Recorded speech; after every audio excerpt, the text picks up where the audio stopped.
S ನಮ್ಮ ಕಾರ್ಯಕ್ರಮದಲ್ಲಿ ಎಂದಿನಂತೆ ಅಂತಾರಾಷ್ಟ್ರೀಯ ಖ್ಯಾತಿಯ ಗರ್ಭಧಾರಣ ತಜ್ಞರಾಗಿರ್ತಕ್ಕಂಥ ಡಾಕ್ಟರ್ ಸಿ ಶರತ್ ಕುಮಾರ್ ಅವರು ಜಾಯ್ನ್ ಆಗಿದ್ದಾರೆ.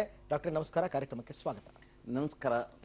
ನಿತ್ಯ ಸಂಜೀವಿನಿ ಕಾರ್ಯಕ್ರಮದ ಎಲ್ಲ ವೀಕ್ಷಕರಿಗೂ ನಮಸ್ಕಾರ. ಡಾಕ್ಟ್ರೆ, ಪ್ರತಿ ವಾರನೂ ಕೂಡ ನಾವು ಒಂದೊಂದು ವಿಷಯವನ್ನ ಆಯ್ಕೆ ಮಾಡ್ಕೋತೀವಿ. ಅದು ಕೂಡ ನಮ್ಮ ವೀಕ್ಷಕರ ಕೇಳ್ತಕ್ಕಂಥ ಪ್ರಶ್ನೆಗಳೇ. ಈ ಬಾರಿ ಒಂದು ಪತ್ರ ಬಂದಿದೆ. ಅವರು ಬರೆಯೋ ಪ್ರಕಾರ, ನನಗೊಂದು 27-28 ವಯಸ್ಸು, ನನಗೆ ನಿಮಿರುವಿಕೆ ದೌರ್ಬಲ್ಯ ಇತ್ತು. ನಿಮ್ಮ ಕಾರ್ಯಕ್ರಮಗಳನ್ನೆಲ್ಲ ನೋಡ್ತಾ ಇದ್ದೆ, ಕೇಳ್ತಾ ಇದ್ದೆ ನಿಮ್ಮ ಸಜೆಷನ್ಸ್ ಅನ್ನ. ನಮ್ಮ ಹತ್ತಿರದ ಕೆಲವು ವೈದ್ಯರಿಗೂ ಕೂಡ ನಾನು ತೋರಿಸ್ಕೊಂಡೆ. ಅದಕ್ಕೆ ಅವರು ಸ್ಕ್ಯಾನಿಂಗ್ ಮಾಡಿಸಿ, ಕಲರ್ ಡಾಪ್ಲರ್ ಮಾಡಿಸಿ ಅಂತ ಹೇಳಿದ್ದಾರೆ.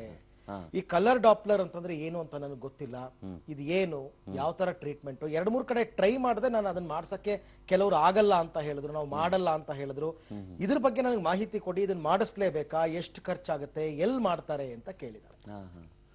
ಬಹಳ ಒಳ್ಳೆ ಪ್ರಶ್ನೆ ಬಂದಿದೆ ಅರವಿಂದ್. ಎಂದಿನಂತೆ ನಮಗೆ ಇತ್ತೀಚೆಗೆ ಈ ಪ್ರಶ್ನೆಗಳು, ವಿವಿಧವಾದ ಪ್ರಶ್ನೆಗಳು ಬರ್ತಾ ಇದೆ. ಹೊಸ ಹೊಸ ಆವಿಷ್ಕಾರಗಳು ಕೂಡ ನಮಗೆ ಬರ್ತಾ ಇದೆ. ನೋಡಿ, ನಾವು ಸುಮಾರು ನಮ್ಮ ಕಾರ್ಯಕ್ರಮಗಳಲ್ಲಿ ಹೇಳ್ತಾನೆ ಇರ್ತೀವಿ, ಸ್ಕ್ಯಾನಿಂಗ್ ಮಾಡಿಸ್ಕೊಂಬಿಡಿ ಅಂತ. ಬಹಳ ಸುಲಭ ಹೇಳೋದು, ಸ್ಕ್ಯಾನಿಂಗ್ ಮಾಡಿಸ್ಕೊಂಬಿಡಿ ಅಂತ.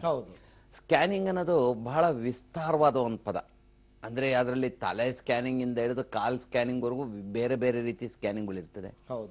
ಜೊತೆಗೆ ಅದರಲ್ಲೂ ಸಹ CT scanning, MRI scanning, ultrasound scanning, ಈ ರೀತಿ ಬೇರೆ ಬೇರೆ ಎಕ್ವಿಪ್ಮೆಂಟ್ಸ್ಗಳು ಕೂಡ ಇರ್ತದೆ. ಈ ಕಲರ್ ಡಾಪ್ಲರ್ ಪೀನಿಸ್ ಅಥವಾ ಕಲರ್ ಡಾಪ್ಲರ್ ಯಾವುದೇ ಒಂದು ಅಂಗಾಂಗ ಅಂತ ಇಟ್ಕೊಳ್ಳಿ. ಈ ಕಲರ್ ಡಾಪ್ಲರ್ ಅನ್ನೋದು ನಮ್ಮ ಶರೀರದ ಒಳಗಡೆ ಇರತಕ್ಕಂತಹ ರಕ್ತನಳಿಕೆಗಳ ಚಲನೆಯನ್ನ ತೋರಿಸತಕ್ಕಂತಹ ಬಣ್ಣದ ಸ್ಕ್ಯಾನಿಂಗ್. ಈಗ ನಾವು ಹೆಚ್ಚು ಕಡಿಮೆ ಎಲ್ಲಾ ಸ್ಕ್ಯಾನಿಂಗ್ಗಳು ನೋಡೋದು ಕಪ್ಪು ಬಿಳುಪು ಸ್ಕ್ಯಾನಿಂಗ್. ನಾವು MRI ಸ್ಕ್ಯಾನ್ ತಗೊಳ್ಳಿ ಅಥವಾ CT ಸ್ಕ್ಯಾನ್ ತಗೊಳ್ಳಿ ಅಥವಾ ಆರ್ಡಿನರಿ 2D ಅಲ್ಟ್ರಾಸೌಂಡ್ ಸ್ಕ್ಯಾನಿಂಗ್ ತಗೊಳ್ಳೋದು ಎಲ್ಲ ಕಪ್ಪು ಬಿಳುಪು ಸ್ಕ್ಯಾನಿಂಗ್ ಪಿಕ್ಚರ್ಸ್ ನೋಡಿರ್ತೀರಿ, ಎಕ್ಸ್ರೇ ತರ ಕಾಣಿಸ್ತದೆ. ಅದೇ ಕಲರ್ ಡಾಪ್ಲರ್ ಅಂದ್ರೆ ಅದರಲ್ಲಿ ಬಣ್ಣಗಳು ಕಾಣಿಸ್ತದೆ.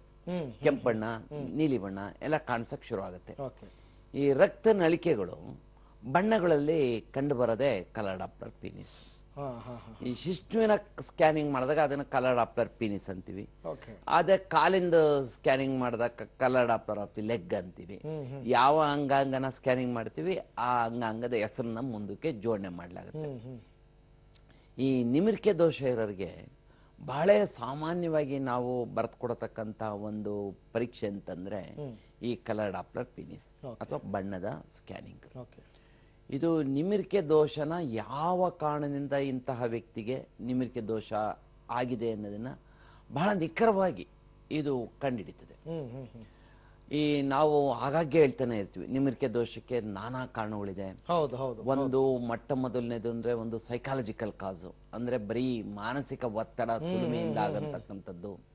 ಎರಡನೇದು ಈ ನರವುಗಳಿಂದ, ನರಗಳ ದೌರ್ಬಲ್ಯಗಳಿಂದ, ಈ ಬೆನ್ನಿಗೆ ಏಟ್ ಬಿದ್ದು ಅಥವಾ ಬೆನ್ನಿಂದ ಏನಾದ್ರೂ ಒಂದು ಫ್ರಾಕ್ಚರ್ ಆಗಿ ಅಥವಾ ಆಪರೇಷನ್ ಆಗಿ ಅಥವಾ ಯುರಿನರಿ ಬ್ಲಾಡರ್ ಮೂತ್ರಕೋಶದ ಆಪರೇಷನ್ ಆಗಿ ಅಥವಾ ಪ್ರಾಸ್ಟೇಟ್ ಆಪರೇಷನ್ ಆಗಿ ನರಗಳು ಕಟ್ಟಾಗಿ ಆಗ ನಿಮಿರಿಕೆ ದೋಷ ಆಗೋದು ನರಗಳ ದೌರ್ಬಲ್ಯದಿಂದ.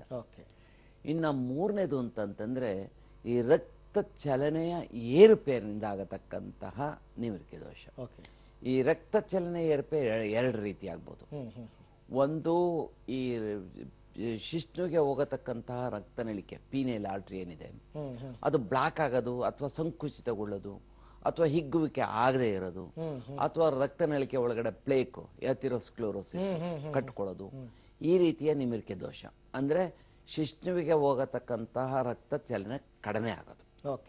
ಇನ್ನು ಎರಡನೇದು ಅಂತಂದ್ರೆ ಈ ವೀನಸ್ ರಿಟರ್ನ್, ಈ ವೆಯ್ನು ಏನು ಶಿಶ್ನುವಿಂದ ಆಚೆ ಹೋಗತಕ್ಕಂತಹ ರಕ್ತನಳಿಕೆ, ವೆಯ್ನ್ ಅಥವಾ ಶಿರ ಅಥವಾ ನೀಲಿ ರಕ್ತನಾಳ ಅಂತ ಹೇಳ್ತೀವಿ, ಅದು ಸಂಕುಚಿತಗೊಳ್ಳದೆ ಇರೋದು. ಅಂದ್ರೆ ನಿಮಿರಿಕೆ ಉಂಟಾದಾಗ ಏನಾಗ್ಬೇಕು, ರಕ್ತ ಚಲನೆ ಜಾಸ್ತಿ ಶಿಶ್ನು ಹೋಗ್ಬೇಕು, ಆದ್ರೆ ವಾಪಸ್ ಬರಬಾರ್ದು. ಶಿಶ್ನುವಿನ ಸ್ಕ್ಯಾನಿಂಗ್ ನಲ್ಲಿ ಎರಡು ರೀತಿ. ಒಂದು ಬ್ಲಾಕ್ ಅಂಡ್ ವೈಟ್ ಸ್ಕ್ಯಾನಿಂಗ್, ಈ ಗೆಡ್ಡೆ ಗಂಟು ದುರ್ಮಾಂಸ ಅಥವಾ ಫೈಬ್ರೋಸಿಸ್ ಅಥವಾ ಪೀರಿನಸ್ ಡಿಸೀಸು ಅಂತವಿದ್ರೆ ಬರೀ ಬ್ಲಾಕ್ ಅಂಡ್ ವೈಟ್ ಸ್ಕ್ಯಾನಿಂಗ್ ಸಾಕು. ಅಂದ್ರೆ ಏನಾದ್ರೂ ಈ ರಚನೆಯಲ್ಲಿ ಏನಾದ್ರೂ ವ್ಯತ್ಯಾಸ ಆಗಿದ್ರೆ ಅಥವಾ ಡೊಂಕ್ ಆಗಿದ್ರೆ ಅಥವಾ ಫ್ರಾಕ್ಚರ್ ಆಗಿದ್ರೆ ಆಗ ಬರೀ ಆರ್ಡಿನರಿ ಒಂದು ಸ್ಕ್ಯಾನಿಂಗ್ ಸಾಕಾಗುತ್ತೆ, ಅಲ್ಟ್ರಾಸೌಂಡ್ ಸ್ಕ್ಯಾನಿಂಗ್.